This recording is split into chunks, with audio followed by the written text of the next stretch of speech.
제목이 당신의 소속은 어디입니까? 라고 정해봤는데요. 제가 말씀 오늘 또 예배 오기 전에 묵상하면서 저는 이렇게 또 메모를 했어요. 두 남편 이야기라는 생각이 들었어요. 그래서 당신의 소속은 어디입니까? 결국 같은 얘기예요. 자, 오늘 1절 보세요. 형제들아, 내가 법하는 자들에게 말하노니 너희는 그 법이 사람이 살 동안만 그를 주관하는 줄 알지 못하느냐. 그렇죠? 법은 사람이 살아있는 동안에만 역사하죠. 죽은 자들에게 무슨 법이 소용이 있겠습니까? 그렇죠? 죽은 자들은 법 안 따집니다. 누가 법을 따져요? 산 자들만 따지죠. 그렇죠? 이미 죽었으면 그에게 죄를 물을 수 없거든요. 자, 근데 사실은 이 말씀의 배경은 로마서 6장입니다. 6장 2절 보세요. 로마서 6장. 자, 2절 보세요. 그럴 수 없느니라 죄에 대하여 죽은 우리가 어찌 그 가운데 더 살리요. 사도 바울은 성도를 뭐라고 표현하고 있냐면 우리는 죄에 대하여 죽은 자들입니다 라고 말합니다. 성도는 어떤 사람들이라고요? 죄에 대하여 죽은 자들입니다. 근데 여러분, 이 말씀은 내가 예수 믿게 된 후로부터 다시는 죄를 짓지 않는다는 말씀이 아니라고 말씀드렸습니다. 기억나십니까? 그럼 이 말씀은 어떤 말이라고 했어요? 전에는 죄의 지배를 받았어요. 전에는 죄가 이끄는 대로 살았어요. 죄가 오늘 우리를 포로로 삼아 이끌어 가는데 우리는 거기서 저항할 힘이 있어 없어요? 없어요. 예수 믿기 전에는 우리는 죄의 지배 아래에 있었고 죄가 나를 이끌어 가는 대로 여기로 끌고 가면 저기로 끌려가고 저기로 끌고 가면 저기로 끌려가고 죄가 마음대로 자기를 끌고 가는 대로 끌고 갔어요. 그런데 죄란 놈이 우리를 결국에는 어디로 끌고 갈까요? 사망으로 끌고 가죠. 맞아요. 이 죄란 놈은 결국은 그렇게 해서 우리를 뭘로 끌고 간다? 사망으로 끌고 간다. 그런데 이제 우리가 죄에 대해서 죽었어요. 그것은 이제는 내 안에서 성령님이 계시다는 거예요. 그 성령님이 나를 이끌어가기 시작해요. 이제 오늘 우리 안에 죄의 이끌림을 거부할 수 있는 힘이 생겼어요? 없어요? 생겼어요. 무엇을 통해서? 내 안에 계시는 성령님을 통해서. 이제 나는 죄에 이끌려 살지 않고 성령님의 이끌림을 받아 삽니다. 이것이 죄에 대해 죽은 자들입니다. 내가 성령님의 이끌림을 받지 않고 살 때는 여전히 나는 죄에 대해서 끌려다닙니다. 그래서 우리가 예수 믿으면서도 죄에 대해 끌려다닐 때가 있습니까? 없습니까? 있어요. 그런데 이제는 내가 예수를 믿게 되었어요. 내 안에 성령님이 계시다는 거예요. 이제 죄만 나를 이끌어가는 게 아니에요. 이제 성령님이 나를 이끌어가기 시작합니다. 이제 그 성령님의 이끌림 속에서 우리는 결국, 성령님은 예수님의 영이죠. 우리는 결국 예수께로 나아가게 되는 것이죠. 예수는 생명입니다. 그러므로 죄는 결국 우리를 사망으로 이끌어가고 우리 안에 계시는 성령님은 우리를 어디로 이끌어가요? 생명으로 이끌어가요. 그것이 바로 죄에 대해서 죽은 자라는 말입니다. 그래서 로마서 6장 14절 우리 같이 한번 읽어볼까요? 자, 로마서 6장 14절 시작. 죄가 너희를 주장하지 못하리니 이는 너희가 법 아래 있지 아니하고 은혜 아래에 있음이라. 아멘. 당신은 이제 성령의 이끌림을 받는 자가 되었습니다. 이제 죄가 당신을 주장하지 못할 것입니다. 자, 그런 배경 안에서 오늘 로마서 7장 1절, 형제들아 내가 법하는 자들에게 말하노니 너희는 그 법이 사람이 살 동안만 그를 축원하는 줄 알지 못하느냐. 여러분, 여기서 법은 율법을 말합니다. 그 율법은 끊임없이 우리를 정죄합니다. 그 율법은 끊임없이 나로 하여금 너는 안 되라고 말합니다. 너는 오늘 또 그 죄를 저질렀구나. 법이 오늘 우리를 주관하고 있습니다. 근데 그들이 죄에 살아있을 동안에는, 죄의 주관 가운데 있을 때는, 죄 안에 속해 있을 때는 그 죄가 그를 주관하고, 그 율법이 그를 주관하고 그를 정죄합니다. 자, 1절 말씀을 2절 3절에서 사도 바울은 보충하는 거예요. 이게 보충 설명이에요. 자, 잘 보세요. 이거를요, 오늘날의 관점으로 보지 마시고 조금 더 좀 넓게 봅시다. 자, 이 당시는 사도 바울의 시대니까요. 자, 2절 3절. 남편 있는 여인이 그 남편 생전에는 법으로 그에게 매임바 되나니 만일 그 남편이 죽으면 그 남편의 법에서 벗어나니라. 그러므로 만일 그 남편 생전에 다른 남자에게 가면 음녀라. 그러나 만일 남편이 죽으면 그 법에서 자유롭게 되나니 다른 남자에게 갈지라도 음녀가 되지 아니하느니라.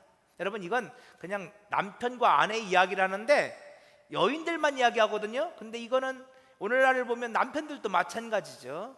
근데 왜 여인들이라고 이야기하냐면, 바도 바울의 시대는 오늘날보다 조금 더 그 여성의 인권이 차별받는 시대였고요. 첫 번째로는. 두 번째로는 성경에서 여인 그러면 뭘 상징하고 있다고요? 성도들, 교회 공동체를 상징하고 있어요. 그리스도의 신부된 교회를 상징하고 있어요. 그래서 여인이라고 표현하고 있는 거예요. 그러니까 여러분, 이게 좀 속상하신 여성분들이 계시면 남편이라고 바꿔도 돼요. 이거는 뭐 크게 큰 차이가 있는 거 아니에요? 자, 그러면 이런 거예요. 어떤 사람에게 배우자가 있어요. 배우자가 멀쩡히 살아있는데 다른 이성을 만나면 돼요, 안 돼요? 여기서 만나는 건 사귀고 뭐 하여튼 부적절한 관계를 갖는 거예요. 그러면 돼요, 안 돼요? 안 되죠. 내 배우자가 살아있는 동안에는 절대 그럴 수 없어요. 그런데 있잖아요, 오늘날 너무나 애석하게 내 배우자가 사망했어요. 그리고 혼자 살다 보니까 너무 외로워, 너무 힘들어.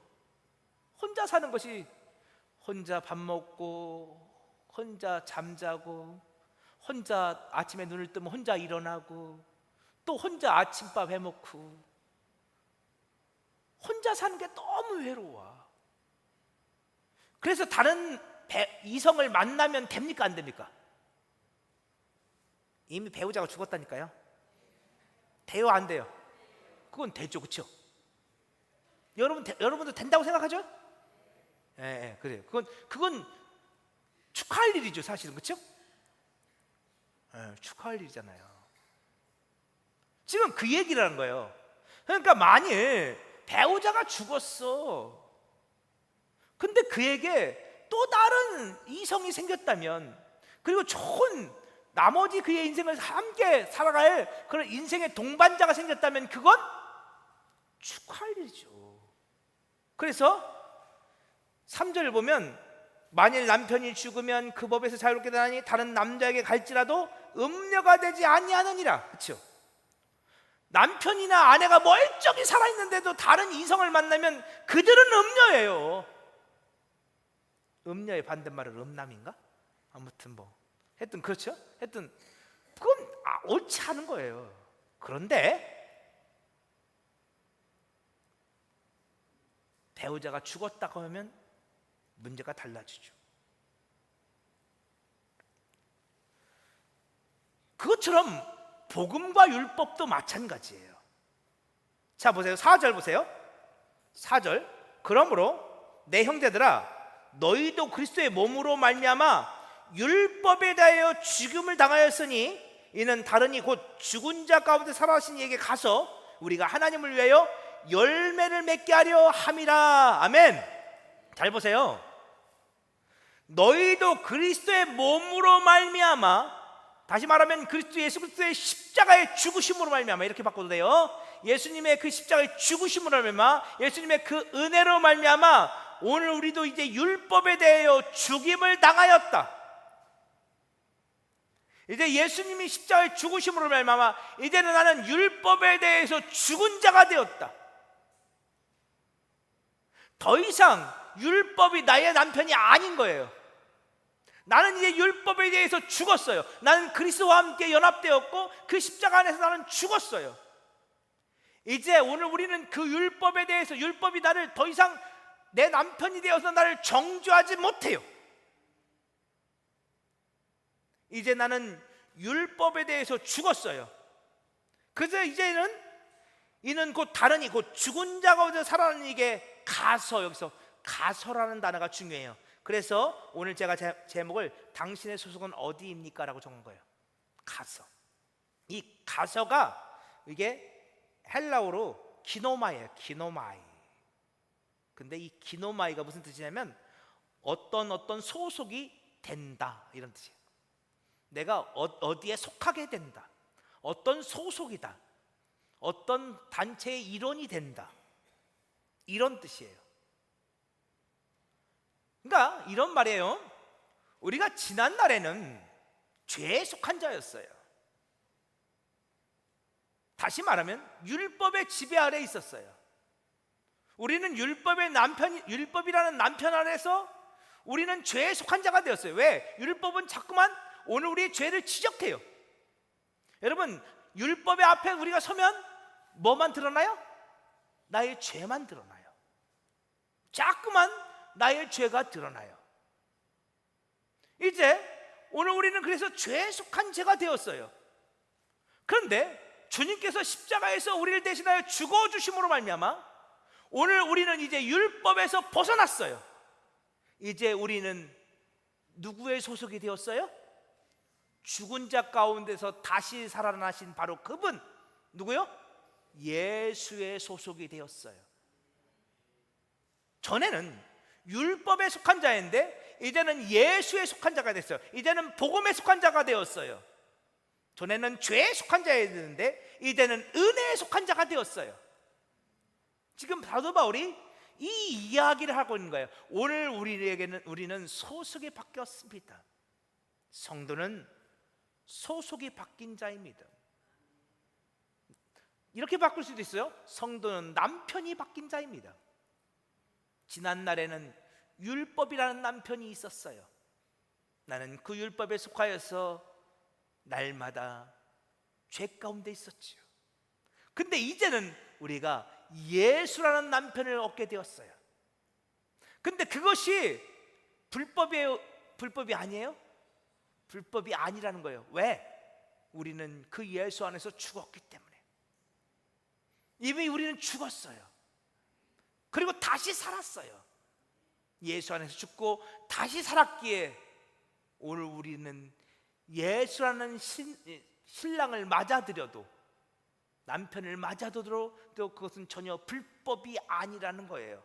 이제 우리는 예수에게 속한 자가 되었습니다. 사도 바울은 지금 그 이야기를 하는 거예요. 이제 나는 예수라는 남편을 얻게 되었습니다 라고 말하는 거예요. 근데 여러분, 사도 바울이 왜 이걸 이렇게 강조하냐면요, 여러분, 우리 옛말에 그런 거 있잖아요. 이 목사가 이런 말 써도 되는지 모르겠는데, 여자 팔자는 디음박 팔자다, 그렇죠? 예. 목사가 팔자 타령했다고 뭐라 하지 마세요. 그냥 속담이 그래, 그렇죠? 근데 그게 무슨 말이에요? 여자 팔자는 디음박 팔자다. 제가 이 디음박이 뭔지를 잘 모르겠더라고요. 설교를 준비하면서 디음박을 찾아봤잖아. 그랬더니 디음박이 그냥 큰 박인데, 그 박을 이렇게 다 덜어내고 속에 있는 걸 다 파내고 그걸 말려가지고 막 항아리처럼 쓰는 그런 거더라고요. 근데 이 디음박에 뭘 넣냐가 중요하다는 거예요. 어떤 집은 이 디음박에다가 쌀을 넣어요. 그럼 이 디음박은 뭐가 돼요? 쌀통이 되지, 그렇죠? 쌀통이. 예. 근데 어떤 집은 이 뒤움박에다가 물을 넣어. 그럼 뭐가 돼요? 물통이 되어지죠. 그렇죠? 물통. 근데 어떤 집은 이 뒤움박을 요강으로 써. 그럼 이게 뭐가 돼요? 배설물통이 되어지죠. 똑같은 박이에요. 똑같은 박이야. 박인데 이 안에 무엇이 담기느냐에 따라서 그릇의 용도가 달라져. 그러니까 우리 옛말에 그런 거죠. 여자들은 어떤 남편을 만나느냐에 따라서 중요하다는 거죠. 그렇죠? 예. 그러니까 여자들 그 자체, 예? 죄송해요. 여자라고 해서 그런데 여자들 그 자체가 중요하기도 하지만, 그렇죠? 그러나 어떤 남편을 만나냐에 따라서 여자들의 인생이 달라진다는 거예요. 제가 이런 말 들었어요. 제일 행복한 사람이 있대요, 우리나라에서. 어떤 분이 제일 행복할까요? 의사는 하나 행복하지 않대. 누가 행복해요? 그죠? 의사 부인들이 제일 행복하대. 네? 그죠? 굳이 의사가 데려가지 말고 의사 아내가 되는 게 제일 행복하대. 그러니까 어떤 남편을 만나냐에 따라서 이 여자분의 인생이 달라진다는 거예요. 그런데 여러분, 왜 제가 이 말씀을 드리냐면, 오늘 우리가 율법이라는 남편과 예수라는 남편이 있어요.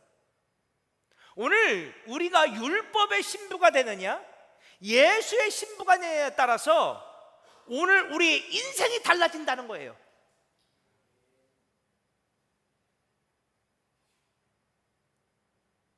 사도 바울은 지금 오늘 우리가 이제 예수 안에서, 이제 예수의 십자가의 죽으심과 그의 부활 안에서 오늘 우리가 예수와 함께 죽고 다시 삶으로 예수 그리스도의 신부, 아내가 되었음을 말해줘요. 그리고 그것이 얼마나 큰 은혜인지를 이렇게 설명하고 있는 거예요. 내가 그리스도의 신부가 되었다는 것, 그것이 무엇이냐? 자, 로마서 7장 5절 볼게요. 우리가 육신에 있을 때에는 율법으로 말미암는 죄의 정욕이 우리 지체 중에 역사하여 우리로 사망을 위하여 열매를 맺게 하였더니. 사도 바울은 갑자기 육신에 있을 때에는 율법으로 말미암는 죄의 정욕이 우리 중에 역사하였다고 말해요. 자, 여기서 율법이라는 남편을 둔 아내들에 대한 이야기거든요. 근데 그때는 우리가 육신에 있을 때라는 거예요. 여러분, 우리 생각에는요, 우리가 성경을 볼 때 육신에 있을 때라는 것은 내가 예수를 안 믿을 때를 말하는 거겠지, 내가 예수와 상관없이 살 때를 말하는 것이겠지라고 생각해요. 그런데 그렇지 않아요. 여러분, 이 로마서는 로마 교회에게 주신 말씀이에요. 로마 교회 성도들은 그 당시 예수를 믿고 있었어요. 그러니까 여기서 육신에 있을 때라는 것은 우리가 예수를 안 믿을 때를 말하는 게 아니에요. 그러면 우리가 육신에 있을 때라는 것이 무엇인가? 자, 우리 이 말씀만 하고 오늘 마칠게요. 더우니까 오래 하면 힘들어. 자, 고린도전서 3장 1절 조금만 따라와 주세요. 자, 고린도전서 한번 찾아보세요. 고린도전서 3장 1절. 로마서 다음에 고린도전서 있어요. 또 엉뚱한 데 막 저 뒤 가서 찾지 말고. 로마서 바로 다음에가 고린도전서예요. 찾았어요? 자,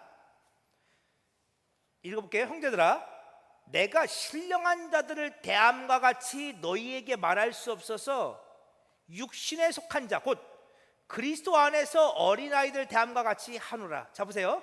여기서 두 부류가 있어요.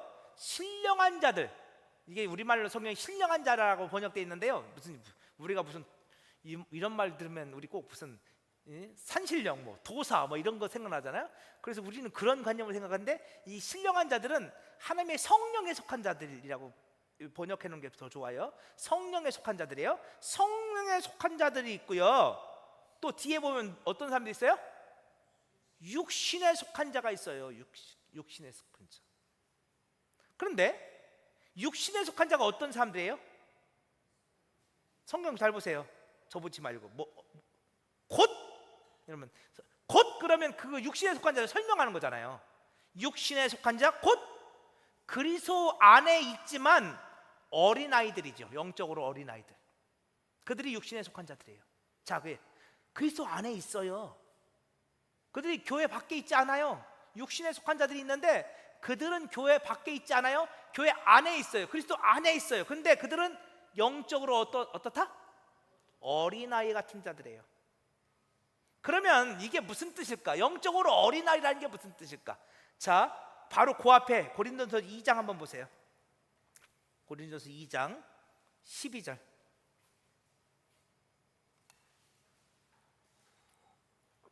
자, 이 육신에 속한 자가 누군지를 분명히 드러나요. 자, 고린도서 2장 12절. 우리가 세상의 영을 받지 아니하고 오직 하나님으로부터 온 영을 받았으니 이는 우리로 하여금 하나님께서 우리에게 은혜로 주신 것을 알게 하려 하십니다. 여기서 성령에 속한 자들에 대해서 이야기해요. 성령에 속한 자들은요, 하나님께로부터 온 영, 성령을 받은 자들이에요. 근데 그 성령 받은 자들은 하나님께서 우리에게 은혜로 주신 것을 아는 자들이래요. 여러분, 성령님께서 우리에게 가르쳐 주시는데 하나님께서 우리에게 은혜로 주신 것을 알게 하신대요. 여러분, 하나님께서 우리에게 은혜로 주신 게 뭘까요? 성령이 가르쳐 주신대요. 여러분, 성령님 만나면 뭘 알게 돼요?